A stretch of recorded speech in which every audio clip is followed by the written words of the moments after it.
Quotations from myself, segment 65, quotation number 834.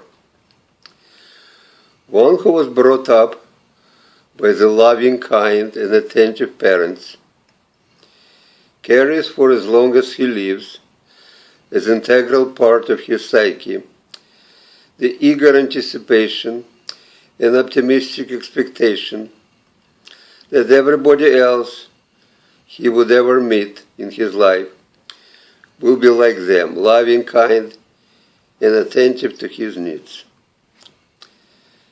The consistency and constancy of such a caring, especially throughout childhood and early adolescence, also conditions such a person to strongly feel that there must be something very special and good about him to merit it, and consequently he can't imagine any reason for treating unfairly and harshly such a love-deserving person as he is. As a result, it usually takes a lot of mistreatment at somebody else's hands for him to be disabused of this illusion.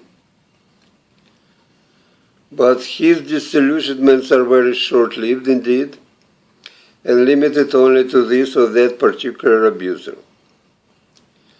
For being an incurable believer in the goodness of all men, in whom he is always looking for the quality of his loving parents, he meets every new person in his life with the same undiminished expectation of being treated with kindness and care, and is ready to embrace whoever gives the slightest indication that these expectations are about to be fulfilled. On the other hand, the one who grew up in a family where not only love, kindness, attention were in short supply, but which even worse, hate, cruelty, disregard for child needs were not infrequent, remains all his life deeply mistrustful of the rest of humanity, and in the extreme cases, downright misanthropic, seeing in everyone his potential tormentor rather than benefactors.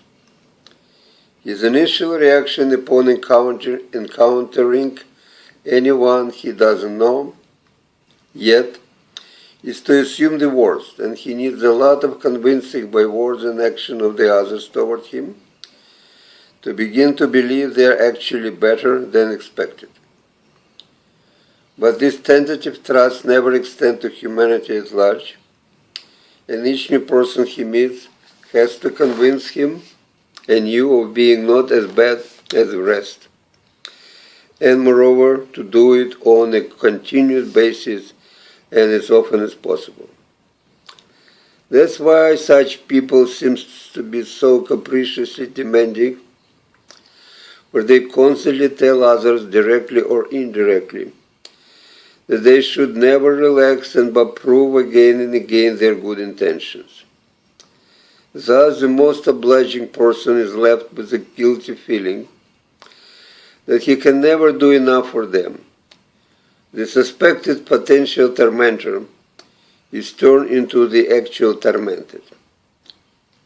To sum up, the first type, with a happy childhood, expect a priori all men to be good, while the second, with unhappy one, is equally certain that they are all bad, and both have to be repeatedly convinced that they are wrong.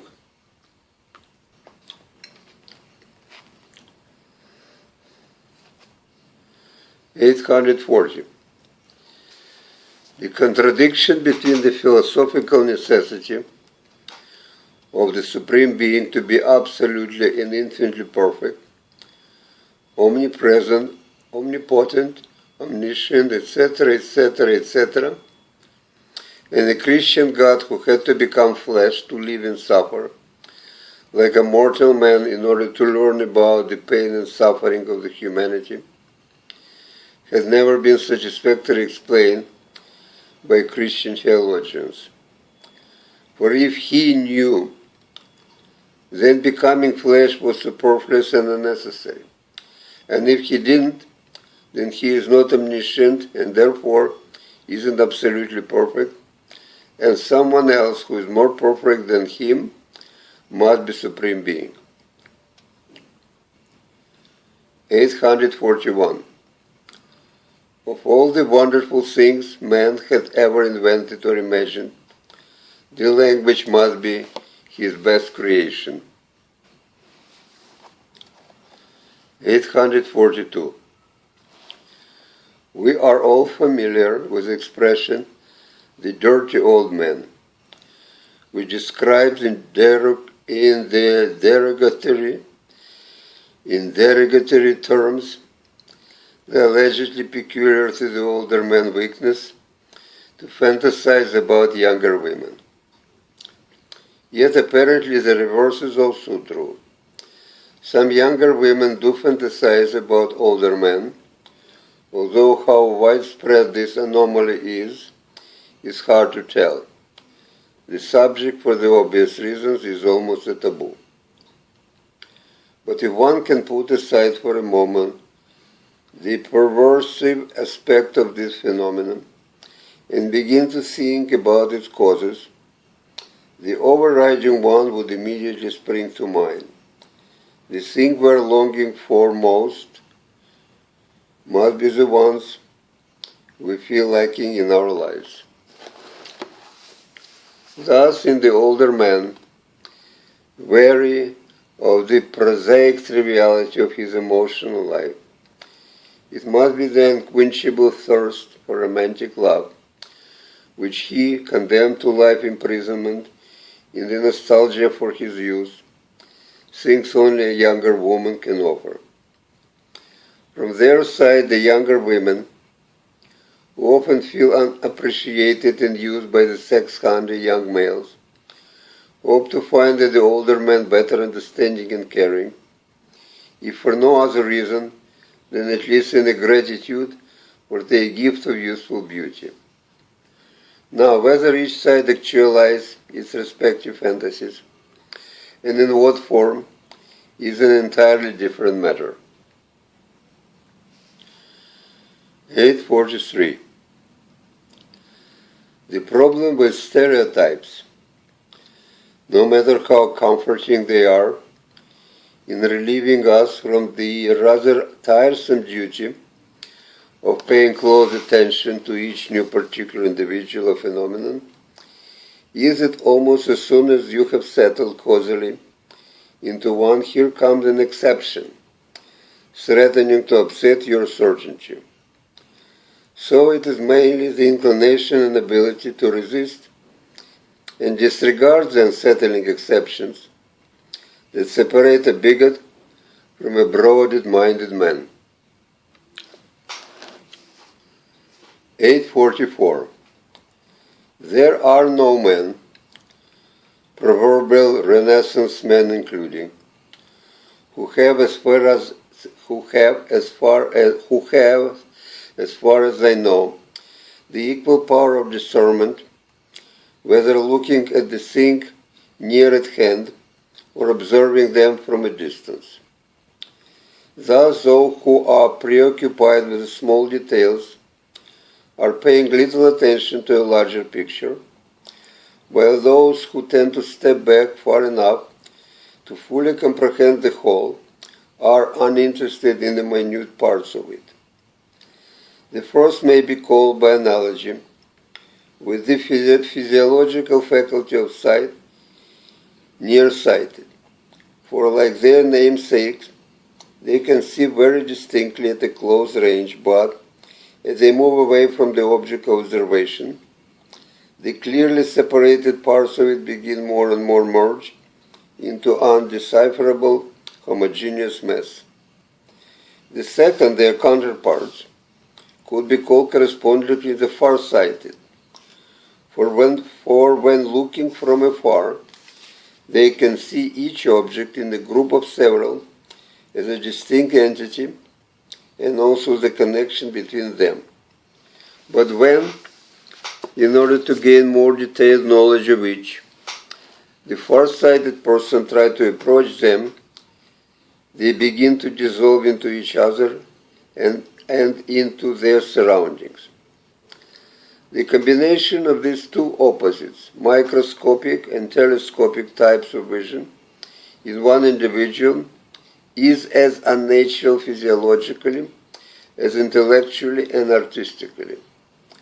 For it is hard to imagine Aristotle who, as if looking from outer space at our world, had reduced its infinite complexity to 10 all-encompassing categories of substance, quality, quantity, relation, place, time, possession, acting and being acted upon, devoted much of his time to the artistic pursuit, which presupposes in painting of landscape, for example, the scrupulous attention to its merry and various details. On the other hand, as an artist who painstakingly transferred this landscape with all its multiplicity and variety of trees, flowers, grasses, streams, birds, animals, etc., etc., etc., beyond their distinctness of shapes and colors from nature onto the canvas, wouldn't even dream of starting to classify all this bounty into genera, species, subspecies, etc. At the same time, it is clear that each of these two contrasting abilities, to concretize and to abstract, are useful in their own right, and neither one is superior or inferior to the others. The fact that a person can only possess one of them does not diminish him as an individual, but only testifies to the imperfection of man as a species. 845. One cannot appease life by surrendering one thing after another, by giving up dream after dream, desire after desire, need after need. For life is such a relentless, ruthless tax collector that no matter how already impoverished your life is, it still demands more to leave you alone. And when you give it up, hoping to finally have peace, here it comes again to get still some more. It seems never satisfied until it robs you of the last and the least reason to live. And the only alternative life offers you is to fight day and night, teeth and nails, for anything of any value. And a fight it must be, for even a small gain, never mind a victory, is always in doubt. 846. One who is not good in using others to satisfy his needs, regardless of what it does to them, is inevitably going to be used himself by those who are not as scrupulous as he is. One is always either a victim or a victimizer. The golden mean is absent in human relations.